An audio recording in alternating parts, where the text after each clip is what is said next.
Hello and welcome to my YouTube channel and blog. I'm Jenny Hall. Thanks for joining me for another card tutorial.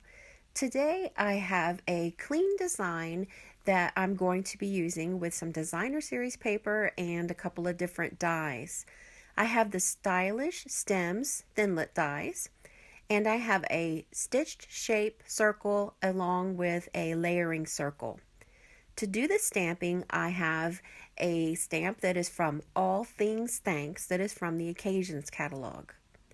I'm using for my background a piece of designer series paper from Tasty Treats, and it's such a nice design to be able to use as a background paper. It has the color of Pool Party, and so I'm going to build my card design around the colors in the background paper. I'm using a white panel in Whisper White to break up the lines between the designer paper on the card front and the card base that is brown. Sometimes having just a thin layer of white to break the colors up is a nice contrast. I'm attaching this to the card base with Stampin' Dimensionals, which is a double stick foam adhesive. Off camera, I did the die cutting, and as you can see, there's lots of leaf die cuts on the piece of grid paper, and I used the stamp set All Things Thanks combined with early Espresso ink, and I'm stamped that onto Whisper White cardstock. That's regular Whisper White, not the thick one, and I have a piece of Pool Party cardstock to help build up that medallion. So I'm going to be using the colors to pull together into a kind of an offset medallion design. I did all the die cutting off camera because it took a few minutes to do it, and I didn't want the video to get too long. So you guys will be able to see that I used Whisper White to do the die cuts, and I also was inspired by a little scrap bin that I keep next to my Big Shot machine, and it has some pieces that I've done die cuts. I saw that there was a little strip of Dazzling Diamonds Glimmer Paper there, and I thought that would be a nice interest to bring just enough sparkle out away from the sentiment into the card.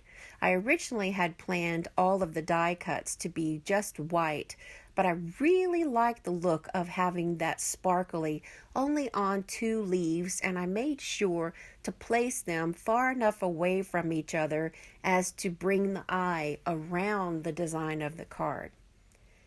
Here is the fine tip glue pen that I'm using on the back of all of the die cuts to adhere them down to the card front. There are lots of different ways that you can use to attach the die cuts. You could dip them into a little bit of some mono liquid glue. You could use Stampin' Dimensionals. There's so many different ways. I already had the fine tip glue pen out on my work surface, so I decided to put it to use. Sometimes whenever I'm crafting, if the things that are already out on my table kind of stick around whenever I start a new project, they tend to get pulled into the project as well. How does that work out for you guys? Do you kind of travel in the same circles for your craft supplies? I'd love to hear how you operate. I'm using the medallion to kind of figure out where I want to place these leaves. Here's the little sparkling one. I made sure that there was a small sparkly leaf and a large one. And as I got into the sparkle paper, I thought maybe I should do them all sparkle. However, that kind of takes away from the special interest of just having a couple of sparkle leaves. That's why I decided to leave them just the two and make sure they were placed away from each other. I used Stampin' Dimensionals to keep this medallion up away from the rest of the card. It gives a good shadow around that circle, and it makes sure to let the leaves really show themselves. I had a couple of leaves left over, so I decided they would be nice to just put on the inside of the card as a tone-on-tone look. I don't usually show how to decorate the inside of the card although that is something that I'm trying to do more of since it's been requested.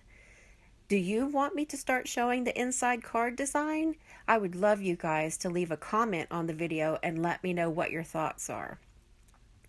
I'm not going to do any stamping inside because that's where I usually take the opportunity to leave a handwritten note. And I don't mind it.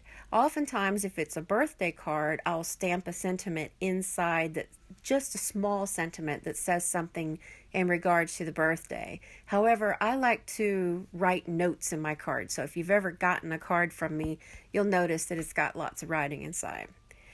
Thank you guys for joining me for another card making tutorial, and I invite you over to my blog at jennystampsup.com for more card making inspiration. Thanks again. I'll see you in the next video. Hi, my name is Trip. Thanks for watching the video. See you next time.